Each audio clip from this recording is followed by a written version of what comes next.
أعوذ بالله من الشيطان الرجيم بسم الله الرحمن الرحيم الحمد لله رب العالمين والصلاة والسلام على سيدنا محمد أشرف المرسلين وعلى آله وصحابته الطيبين والطاهرين اللهم لا سهل إلا ما جعلته سهلا وأنت يا حي يا قيوم تجعل الحزن إذا شئت سهلا اللهم علمنا ما جهلنا وانفعنا بما علمتنا وزدنا علما وارزقنا إخلاص النية في القول والعمل.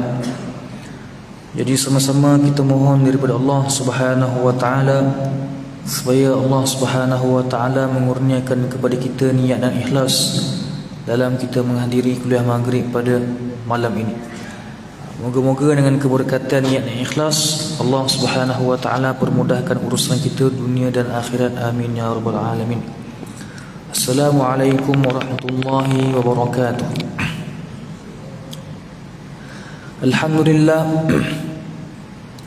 Alhamdulillah kita bersyukur kepada Allah Subhanahu wa taala kerana limpah kurnianya serta inayahnya. Allah Subhanahu wa taala masih lagi beri kepada kita peluang untuk kita hidup di atas muka bumi Allah ini, meneruskan tanggungjawab kita sebagai hamba Allah Subhanahu wa taala di dalam melaksanakan kewajipan-kewajipan yang Allah Subhanahu wa taala fardukan ke atas kita sebagai hamba untuk melaksanakannya dan meninggalkan larangan-larangan Allah. Kemudian kita juga bersyukur kepada Allah Subhanahu wa taala kerana dengan peluang umur yang Allah Subhanahu wa taala masih lagi berikan kepada kita ini, Allah Subhanahu wa taala masih lagi memberi taufik kepada kita untuk kita menggunakan nikmat umur yang ada tersebut di dalam melaksanakan ketaatan kepada Allah Subhanahu wa taala. Ini adalah nikmat di antara nikmat yang besar yang hendaklah seseorang hamba daripada kita ini bersyukur ke atasnya. Nikmat apabila seseorang itu dia berasa ringan, badannya itu rasa ringan untuk memperbanyakkan amal soleh. Ini adalah di antara nikmat-nikmat yang besar yang diberikan kepada seseorang hamba.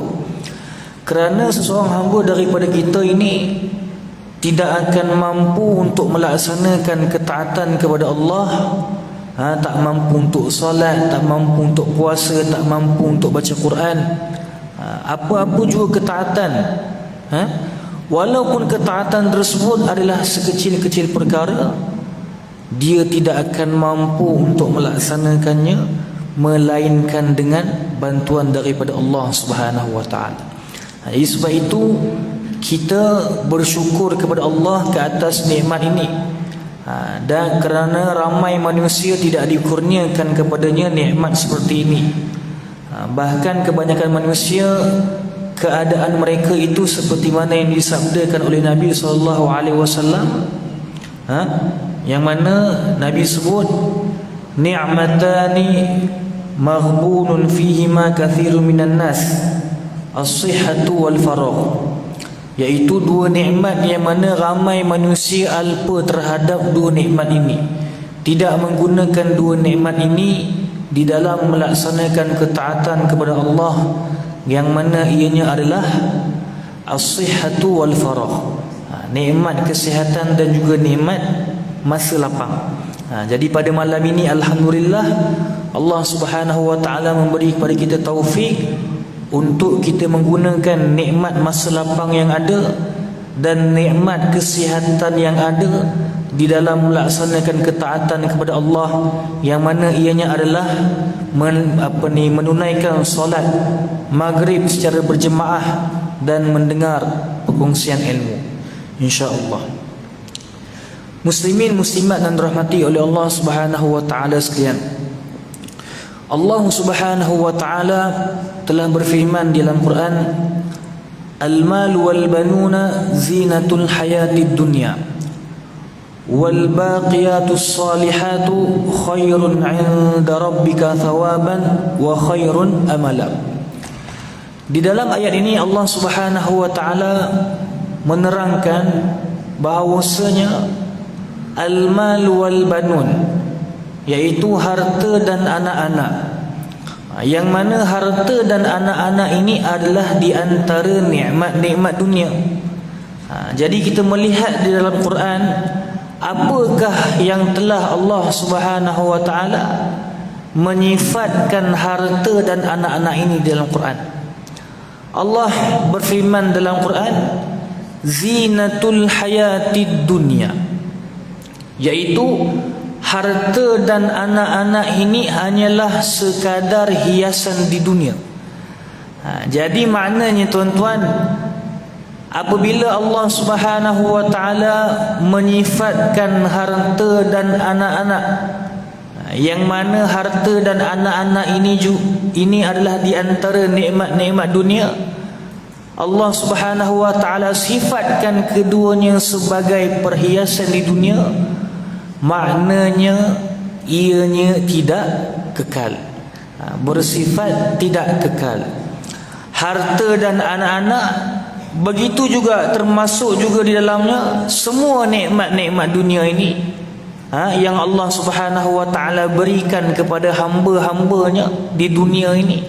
Nikmat-nikmat tersebut bersifat tidak kekal, bersifat tidak kekal. Kalau kita sendiri merasakan nikmat dunia ni kan, merasakan nikmat dunia tersebut, kegembiraan, perasaan kita yang gembira ini ketika mana menikmati nikmat tersebut, nikmat dunia itu sendiri, diri kita ini di dalam menikmati nikmat dunia, kesemuanya tuan-tuan bersifat tidak kekal. Sebab itu sebagian orang apabila dia menikmati satu nikmat dunia, katakanlah contoh nikmat tersebut adalah ia merupakan makanan yang paling sedap di dalam negara Malaysia ni. Kali pertama dia makan tuan-tuan, Masya Allah, dia merasakan begitu lazat makanan tersebut, begitu nikmatnya. Itu kali pertama. Cuba kalau makan makanan yang sama kali ke-20, kali ke-20 makan makanan yang sama, adakah perasaannya itu sama seperti kali pertama dia makan? Tak sama. Sedangkan makanan yang sama, bahan yang dimasak pun bahan yang sama juga, orang yang memasak makanan tersebut juga adalah orang yang sama. Begitu jugalah sifat-sifat daripada nikmat-nikmat dunia ini tuan-tuan. Kita cepat merasakan jemu, cepat merasa jemu. Kerana apa? Kerana Allah Subhanahu wa taala menjadikan kegembiraan yang dirasai oleh seseorang hamba ini ketika mana menikmati nikmat-nikmat dunia, ianya adalah kegembiraan yang sementara. Disebabkan itu kita ada rasa jemu. Sebab itu kita ada rasa jemu. Sebab kegembiraan yang Allah cipta ni kepada diri seseorang hamba ini apabila menikmati nikmat-nikmat dunia adalah kegembiraan yang sementara. Adapun kegembiraan yang dirasai oleh seseorang hamba apabila menikmati nikmat-nikmat di syurga, ianya adalah kegembiraan yang bersifat kekal, tiada penghujungnya. Nikmat-nikmat itu kekal. Kegembiraan yang dirasai oleh ahli syurga ketika mana menikmati nikmat-nikmat itu juga kekal. Dan juga diri ahli syurga itu sendiri apabila menikmati nikmat-nikmat syurga itu juga kekal. Maka disebabkan itu Allah Subhanahu wa taala berfirman dalam Quran, harta dan anak-anak ini yang mana kedua-duanya ini adalah di antara nikmat-nikmat dunia, ianya adalah sekadar perhiasan di dunia, bersifat tidak kekal. Akan tetapi apakah yang kekal? Yang kekal firman Allah Subhanahu wa taala, wal baqiyatus shalihat. Dan yang kekal itu adalah amalan-amalan salih. Seseorang hamba apabila melakukan amalan-amalan salih dengan niat dan ikhlas semata-mata kerana Allah, melakukan amalan soleh tersebut seperti mana cara yang Nabi SAW mengajarkan kepadanya untuk melakukannya, melakukan amal soleh tersebut dengan cara yang seperti mana Allah Subhanahu wa taala perintahkan ke atasnya untuk melakukannya, lalu Allah Subhanahu wa taala akan memberikan ganjaran pahala kepada hamba tersebut ke atas amalan soleh yang dia melakukannya, dan pahala itulah yang akan memberi manfaat kepada seorang hamba pada hari akhirat nanti. Di dalam dunia ini, semua benda yang kita dapat di dunia ini tidak akan kita bawa bersama dengan kita setelah mana kita mati nanti, melainkan hanyalah amalan soleh. Amalan soleh sahaja yang kita akan bawa bersama dengan kita apabila kita mati nanti. Amalan soleh yang akan menjadi peneman bagi kita di dalam kubur. Dalam kubur nanti, kan, dalam kubur seorang-seorang duduk dalam kubur, kubur tu pula gelap segelap-gelapnya, sehingga kan seseorang yang berada dalam kubur itu akan merasa tak selesa, akan merasa diazab. Diazab tu disebabkan ada perasaan kesunyian tersebut, wahsyah, perasaan kesunyian, takut, ditemani pula amalan soleh. Jadi beruntung orang yang memperbanyakkan amal soleh di dunia ini. Sebab itu Nabi SAW sebut dalam hadis, Nabi kata, al-kayyisu, orang yang bijak. Siapa dia orang yang bijak ni? Orang yang bijak ni bukan orang yang di PhD, bukan orang yang ada Prof Madya, bukan orang yang ada master 3, 4, 5 biji master. Tak ada, tak, bukan. Siapa orang yang bijak yang Nabi sebut di dalam hadis? Nabi kata, al-kayyisu man dana nafsahu. Orang yang bijak itu adalah orang yang melakukan muhasabah pada diri dia. Selagi mana dia hidup di dunia ini, dia melakukan muhasabah pada dirinya. Selagi mana dia hidup ni, sudahkah dia menyempurnakan seluruh tanggungjawab dia sebagai seorang hamba Allah Subhanahu wa taala? Sudahkah dia melaksanakan kewajipan-kewajipan yang diwajibkan ke atas dia untuk melaksanakannya? Ketika mana sekarang ni dia sudah bergelar insan yang mukallaf. Sebagai orang, tuan-tuan, mukallaf pun tak tahu apa dia, kan? Dia tak tahu rupanya dirinya ni dah mukallaf. Tak tahu rupanya dirinya dah mukallaf satu. Kemudian tak tahu pula kewajipan-kewajipan yang diwajibkan ke atas dia untuk dia melaksanakan. Ini musibah.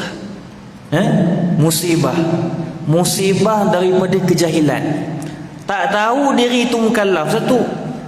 Tak tahu benda-benda yang wajib ke atas dia untuk dia lakukan, yang mana kalau dia tak buat benda-benda ni, matinya dia adalah mati sebagai orang yang berdosa. Nampak? Jadi sebab itu orang yang bijak, kata Nabi SAW, adalah orang yang melakukan muhasabah pada diri dia, melihat sudahkah dia sempurnakan kewajipan-kewajipan tersebut sebagai seorang hamba Allah. Sekiranya dia tak tahu apakah kewajipan-kewajipan yang diwajibkan ke atas dia untuk melaksanakannya, sudahkah dia belajar? Sudahkah dia belajar ilmu fardu ain, yang mana dengan mempelajari ilmu fardu ain tersebut, seseorang hamba itu akan mengetahui apakah kewajipan-kewajipan ke atas dirinya sebagai mukallaf untuk dia melaksanakannya. Apakah kewajipan yang paling besar ke atas dia sebagai mukallaf? Ini melakukan muhasabah pada dirinya. Tengok juga pada dirinya ini, berapa banyakkah amalan soleh yang telah dia melakukan. Adakah amalan soleh yang dia buat itu adalah amalan soleh yang dilakukan dengan cara yang seperti mana Nabi ajar, dengan cara yang seperti mana Allah perintah, dengan cara yang seperti mana Allah terima. Dalam hadis Nabi ada sebut, dalam hadis Nabi kata apa? Rubba qa'imin laisa lahu min qiyamihi illa sahar. Boleh jadi orang yang melakukan qiyamul lail ni tuan-tuan, bangun pada waktu malam, bersungguh-sungguh beribadat, sujud lama sangat, sujud tu sampai bukan sekadar hitam dahi, sampai berlubang lah orang kata, kan? Nampak tanda tu disebab terlampau banyaknya sujudnya dia tu. Sampaikan lutut pun sakit-sakit disebabkan terlampau banyaknya sujud, terlampau banyaknya solat yang dia buat tu. Tapi Nabi kata apa? Boleh jadi orang yang melakukan qiyamul lail pada waktu malam, dia tidak mendapat apa-apa daripada qiyamul lail yang dia telah melakukannya, melainkan hanya sekadar as-sahar, semata-mata berjaga pada waktu malam. Berjaga pada waktu malam, penat, itu saja yang dia dapat. Kemudian Nabi sebut dalam hadis, Nabi kata pula apa lepas tu? Wa rubba sha'imin laysa lahu min qiyamihi illa al-ju' wal 'atash. Boleh jadi orang yang berpuasa tuan-tuan tidak mendapat apa-apa daripada puasa yang dia melaksanakannya, melainkan hanya sekadar lapar dan dahaga. Cuba kita bayangkan, kita ini hidup lama di dunia ini, 60 tahun, 70 tahun, kemudian matinya kita. Ketika mana kita mati itu, baru kita tahu rupanya selama ni puasa yang saya buat ini tidak diterima langsung oleh Allah Subhanahu Wa Taala. Sebagai orang itu pada umur, pada akhir usianya, baru dia tahu selamanya puasa yang dia buat ini adalah cara yang salah, cara yang tidak diterima oleh Allah. Pada ketika itu dia ubah disebabkan dia dah ada ilmu.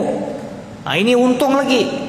Yang tak untung tak tahu sampai dia mati. Dah mati tu baru tahu. Dah mati tu baru tahu rupanya segala ibadat yang dia buat, puasa yang dia buat itu tak diterima oleh Allah disebabkan tak cukup syarat-syaratnya. Tak cukup syarat-syaratnya. Dan sebagai manusia wal'iyazubillah, merasakan dirinya itu Muslim, akan tetapi ketika mana dia mati tuan-tuan, baru dia tahu rupanya selama ni keislamannya itu tidak sah. Ini lagi bahaya. Sebab dia punya akidah dia tu dah terpesong akidahnya, terbatal imannya itu tanpa dia sedar, dia tak tahu. Ini lagi bahaya. Jadi sebab itu Nabi SAW sebut dalam hadis, al-kaisu, orang yang bijak ini siapa? Mandana nafsahu, melakukan muhasabah pada diri dia, wa amila lima ba'dal maut, dan dia beramal untuk setelah mati. Dia hidup di dunia ini, hidupnya dia di dunia ini tidak memilih melainkan untuk menyibukkan diri dia dengan melakukan perkara-perkara yang memberi manfaat kepada dia pada hari akhirat nanti. Ini orang yang bijak. Dia mendahulukan amal soleh ke atas kenikmatan dunia. Dia mendahulukan amalan soleh, yang mana amalan soleh itulah yang bersifat kekal, dan kebaikan amalan soleh itulah yang akan dilihat oleh seorang pada ketika mana dia di syurga nanti. Dia mendahulukan ini ke atas nikmat-nikmat dunia yang bersifat sementara. Ke atas nikmat-nikmat dunia yang bersifat sementara. Jadi sebab itu kita ini tuan-tuan, sekiranya kita ni tidak dikurniakan, sekiranya kita ni tidak dikurniakan daripada nikmat-nikmat dunia, Sebagai orang dia rasa sedih. Rasa sedih, tengoklah si fulan tu ada kereta besar, Masya Allah, tapi saya tak ada kereta besar. Sebagai orang itu ada rumah yang besar, tapi saya tak ada rumah yang besar. Sebagai orang tu Masya Allah, kehidupan mereka ni penuh dengan kegembiraan, kemewahan, tapi saya tak ada seperti itu. Selagi mana Allah Subhanahu wa ta'ala masih lagi mengurniakan kepada kita nikmat iman, maka bersyukurlah kita kepada Allah Subhanahu wa ta'ala ke atas nikmat ini. Selagi mana Allah Subhanahu wa ta'ala masih lagi beri kepada kita nikmat iman ini, tuan-tuan, bersyukurlah kepada Allah ke atas nikmat ini. Kesengsaraan yang dihadapi oleh seorang hamba di dunia ini, walau begitu dahsyat musibah yang menimpa ke atasnya, selagi mana ada nikmat iman, bila dia mati, dia masuk di dalam syurga walaupun sesaat itu telah menjadikan dia lupa seluruh kesengsaraan yang pernah dia rasai ketika mana dia di dunia dulu. Kadang-kadang kita tengok sebahagian ikhwan kita di Palestin, kan, berlaku peperangan, ahli keluarga dia mati. Kita yang tak berlaku dengan kita ni, bila melihat mereka, kita rasa macam sedih, terlampau sedih, disebabkan begitu besarnya musibah yang Allah timpa kat mereka ni. Itu kita, belum lagi mereka, kan. Mereka sudah pastilah lagi besar, lagi merasakan kedahsyatan ni musibah tersebut. Akan tetapi muslimin muslimat dan rahmati oleh Allah Subhanahu wa ta'ala sekalian, orang yang bersabar di dalam menghadapi musibah yang Allah Subhanahu wa ta'ala timpakan ke atasnya itu, dia bersabar lillahi ta'ala kerana Allah Subhanahu wa ta'ala, maka Allah Subhanahu wa ta'ala akan mengangkat darjatnya. Ini untung orang yang beriman. Untung orang yang beriman ni daripada orang-orang yang tak beriman. Keuntungan orang beriman ni, bila dia sabar, Allah angkat darjat dia, tambah lagi darjat dia. Jadi sebab itu muslimin muslimat dan rahmati oleh Allah Subhanahu wa ta'ala sekalian, jadi kedahsyatan musibah dan sebagainya ini adalah bersifat sementara. Maka apabila nikmat di dunia ini hanyalah bersifat sementara, kegembiraannya juga bersifat sementara, apa lagi diri manusia ini, diri hamba ni, yang bersifat sementara, dan amalan soleh itulah yang kekal. Sebab itulah kita melihat para anbiya alaihi salatu wassalam, para ulama, mereka di dalam kehidupan mereka ini tidak memilih, melainkan hanya menyibukkan diri mereka ini dengan perkara-perkara yang memberi manfaat kepada mereka pada hari akhirat mereka. Menyibukkan diri mereka ni dengan perkara-perkara ketaatan kepada Allah Subhanahu wa ta'ala. Kalau kita baca sejarah para ulama ni, kan, dia punya perjalanan kehidupan mereka ini, tak mengaji, lepas mengaji mengajar, gitu je, mengaji mengajar, itu saja. Sibukkan diri dengan perkara-perkara seperti ini. Subhanallah al-azim. Kerana mereka tahu nilai, tuan-tuan, mereka tahu nilai di dunia ni apa sangatlah kadar nikmat di dunia ni kalau nak dibandingkan dengan kegembiraan yang Allah Subhanahu wa ta'ala sediakan bagi hamba-hambanya yang beriman di syurga nanti. Maka sebab itu juga kita melihat para orang-orang soleh ini bersungguh-sungguh di dalam melaksanakan ketaatan kepada Allah. Sama ada pada hari-hari ataupun bulan-bulan yang Allah Subhanahu wa ta'ala menggandakan ganjaran pahala bagi orang-orang yang memperbanyakkan amal ketaatan kepada Allah, ataupun selain daripada hari-hari tersebut, kita dapati mereka ini beristiqamah di dalam melazimi, di dalam melaksanakan amal-amal soleh tersebut. Hatta sehingga kan amal soleh yang kita melihat ianya hanyalah perkara yang kecil, kita dapati mereka itu melazimi di dalam beristiqamah dalam melakukannya. Sebab itu Nabi SAW sebut dalam hadis, la tahqiranna minal ma'rufi syai'an, janganlah kamu meremehkan satu kebaikan daripada kebaikan-kebaikan, walau an talqa akhaka biwajhin talib. Nabi pesan jangan kamu remehkan kebaikan daripada kebaikan-kebaikan yang ada, walau an talqa, walaupun sekadar kamu senyum kepada saudaramu yang muslim. Kebaikan yang kita melihat kecil ni, Nabi pesan jangan kamu remehkan. Sebab apa Nabi pesan? Sebab apa Nabi tegah kita supaya kita ni jangan, Nabi larang kita untuk kita meremehkan kebaikan.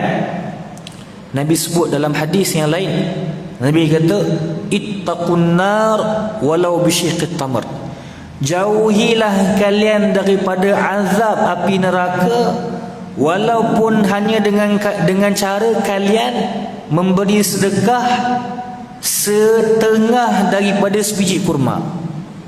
Setengah daripada sebiji kurma. Nilai sebiji kurma ni macam mana tuan-tuan? Kalau kita ingat kembali masa kita menyambut bulan Ramadan yang lalu, di masjid ni masa bulan Ramadan buat iftar, kan? Iftar, tiap-tiap hari ada iftar. Ketika mana diagih-agihkan kurma tersebut, nak bagi orang yang makan, nak buka puasa, bagi buka puasa dengan kurma tu. Kita ni tuan-tuan, perasaan kita lah, apabila seorang nak mengagih-agihkan kurma tersebut supaya boleh buka puasa dengan kurma, adakah dalam perasaan kita ni rasa macam bila dengar orang nak bagi kurma, kita rasa macam bersungguh-sungguh nak berlumba-lumba dengan orang lain supaya dialah orang pertama yang akan mendapat kurma tersebut? Adakah perasaan kita seperti itu, ataupun perasaan kita hanya sekadar kurma tak apa, dapat tak dapat sudah, tak dapat boleh buka dengan manis. Ada macam-macam pilihan, kan? Perasaan kita macam mana? Mungkinlah kan perasaan kebanyakan kita tak ada rasa macam kurma ni adalah satu perkara yang perlu untuk seseorang itu berlumba-lumba untuk mendapatkannya. Dia bukan macam emas, kan? Bukan macam emas, lain lah. Kalau emas, kalau orang kata okey saya nak ambil emas, ini memang orang berebut-rebut lah nak ambil. Sebab emas tu nilai dia tu bernilai, kan? Nilai dia tu mahal. Nak cerita kurma, kan? Lepas habis buka puasa, kan? Habis buka puasa, tengok kurma bertibaran atas meja. Tak ada siapa pun kisah, kan? Habis solat, tengok je kurma. Okey dah balik lah. Tak ada pun, kalau ada yang ambil lah. Tapi sebagai manusia tak ada siapa pun kisah, tak ada kurma tu bertibaran ke apa ke, tak ada siapa peduli.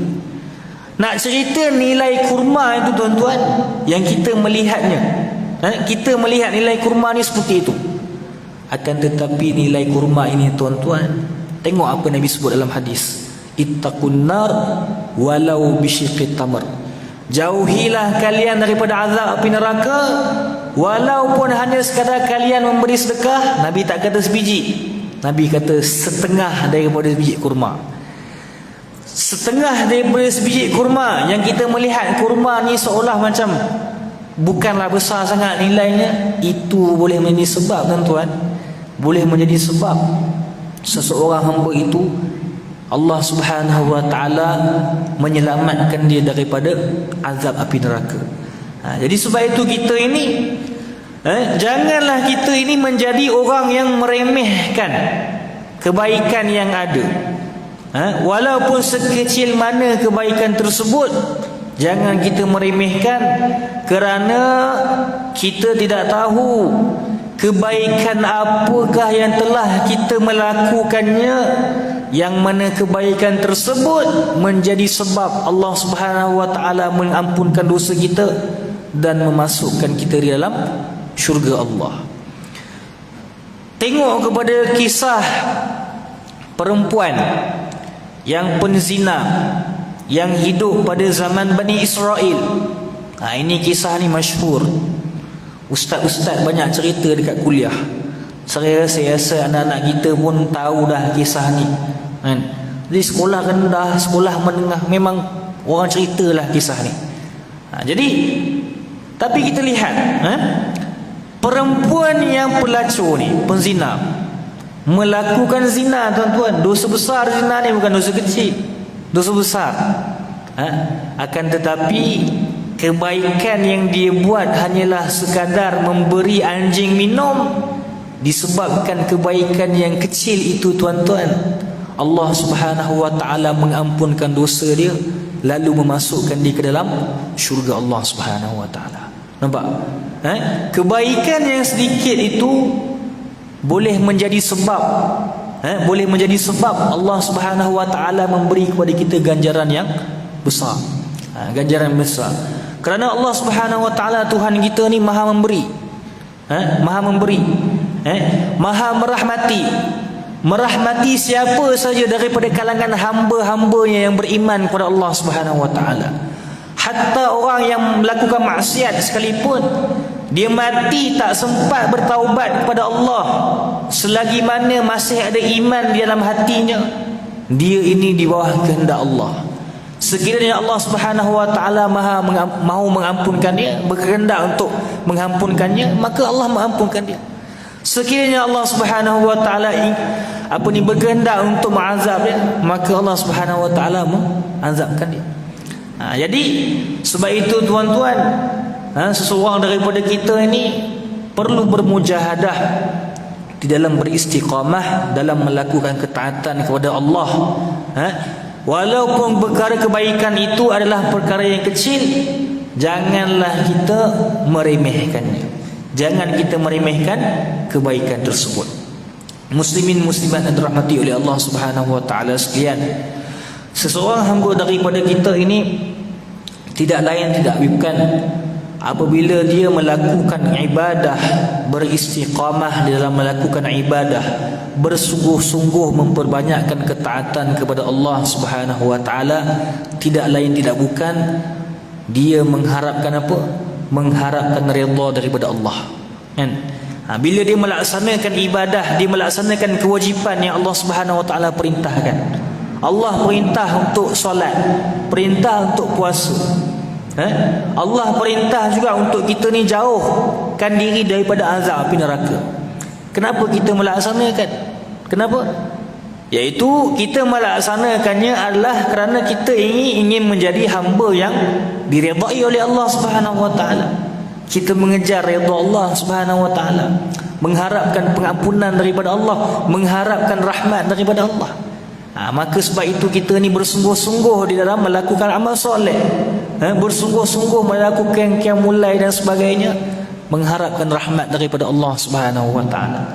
Akan tetapi seseorang hamba daripada kita ini apabila memperbanyakkan amal soleh, melakukan solat, melakukan puasa, melakukan ibadah korban, melakukan haji, di sana ada syarat yang terpenting yang mesti kena ada di dalam diri kita ketika mana kita melaksanakan seluruh amal ketaatan kepada Allah. Syarat supaya amalan kita ini diterima oleh Allah.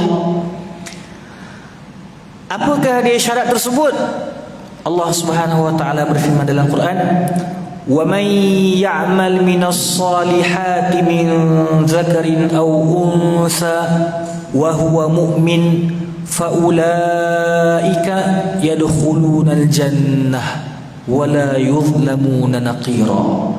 Yaitu Allah Subhanahu wa taala berfirman yang mafhumnya, "Wa man ya'mal minas salihat", barang siapa yang melakukan daripada amal-amal soleh, Tak kiralah apa jua amal soleh yang dia buat sekalipun.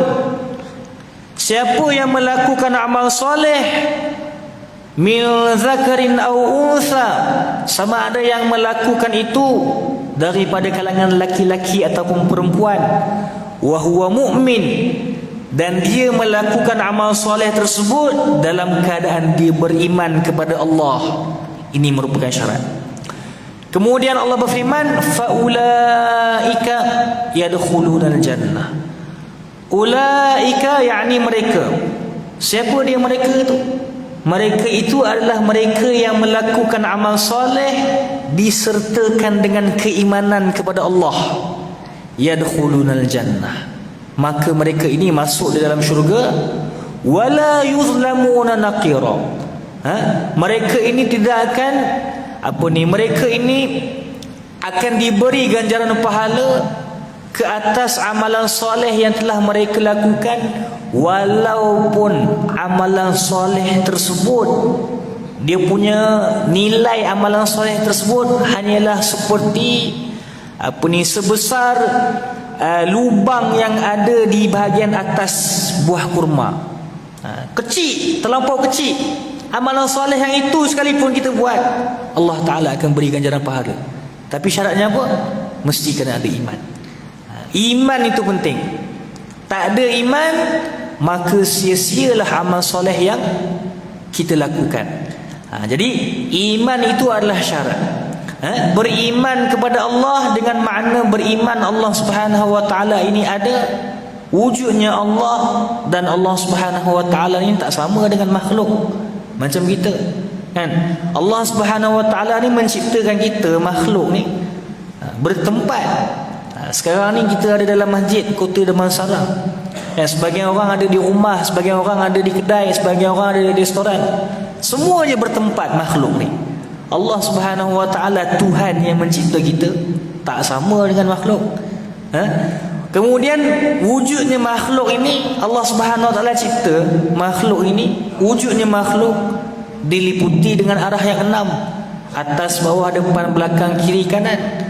Sekarang ni di atas kita ada kipas, di sebelah kanan kita ada dinding, di sebelah kiri kita ada dinding juga contoh, kan? Di belakang kita ada sekian, di depan kita ada sekian, di bawah kita ada lantai. Kewujudan makhluk ini Allah cipta diliputi dengan arah yang 6. Adapun Allah Subhanahu Wa Ta'ala Tuhan yang mencipta kita tidak diliputi dengan arah yang 6. Sebab itu Imam At-Tahawi rahimahullah disebut la tahwihil jihadus sittu kasairil mubtada'at, iaitu Allah Subhanahu Wa Ta'ala tidak diliputi dengan arah yang 6 seperti mana makhluk-makhluk. Allah Subhanahu Wa Ta'ala berfirman dalam Quran, laisa kamitslihi syai', iaitu mafhumnya Allah Subhanahu Wa Ta'ala ini langsung tidak sama dengan makhluk-makhluk ciptaannya. Jadi amal kita ini yang kita bersungguh di dalam memperbanyakkannya, itu kunci untuk diterima amal kita ini adalah mesti ada iman. Mesti mengenal Allah. Mengenal Allah. Bagaimana nak memastikan keimanan kita ni keimanan yang sahih? Mestilah kena kenal Allah. Bagaimana cara mengenal Allah? Iaitu dengan kita belajar sifat 13. Belajar sifat-sifat Allah, sifat-sifat yang wajib bagi Allah, sifat yang mustahil bagi Allah. Belajar yang itu. Jadi penting untuk kita belajar ilmu akidah, yang mana dengan ilmu akidah itu seseorang dapat menjaga keimanannya, dapat memastikan iman itu sahih. Al-Imam Al-Ghazali sebut la tasihul ibadatu illa ba'da ma'rifatil ma'bud. Tidak sah amal ibadat yang dikerjakan illa melainkan ba'da ma'rifatil ma'bud, setelah mana mengenal Tuhan yang disembah, yakni Allah Subhanahu Wa Ta'ala. Jadi kena kenal Allah supaya amal ibadat yang kita melakukannya itu adalah amal ibadat yang sah, diterima oleh Allah Subhanahu Wa Ta'ala. Mengenal Allah ni seperti mana yang kita sebut tadi, caranya adalah mempelajari sifat-sifat Allah. Bukannya mengenal Allah ni dengan cara seseorang itu membayangkan Allah di dalam akal fikiran. Tidak. Tidak boleh seorang hamba itu membayangkan Allah Subhanahu wa taala di dalam akal fikirannya. Baik. Maka hadirin yang dirahmati oleh Allah Subhanahu wa taala sekalian, jadi penting seorang hamba itu menjaga akidahnya, menjaga keimanannya kepada Allah sampai dia mati. Sampai dia mati. Apabila terbatal saja iman seorang itu, maka sia-sialah amal ibadat yang kita lakukan. Sia-sia, penat-penat kita kan, puasa kita, solat kita, haji kita buat tiap-tiap tahun buat haji. Kemudian disebabkan terbatalnya iman, maka habis pahala kita itu, habis, terhapus keseluruhannya. Nampak? Jadi sebab itu penting. Jadi hadirin hadirat dirahmati oleh Allah Subhanahu wa taala sekalian, maka jadilah kita seorang hamba yang bertakwa, hamba yang soleh, hamba yang diridai oleh Allah Subhanahu wa taala. Moga-moga Allah Subhanahu wa taala menjadikan kita daripada kalangan hamba-hambanya yang beriman, hamba-hambanya yang mati dalam keadaan iman kepada Allah Subhanahu wa taala. Wa barakallahu fikum wa ahsanallahu ilaikum wa jazakumullahu anna khairan. Cukup sekadar ini saja dahulu perkongsian pada hari ini. Wallahu subhanahu wa taala a'lam wa ahkam. Assalamualaikum warahmatullahi wabarakatuh.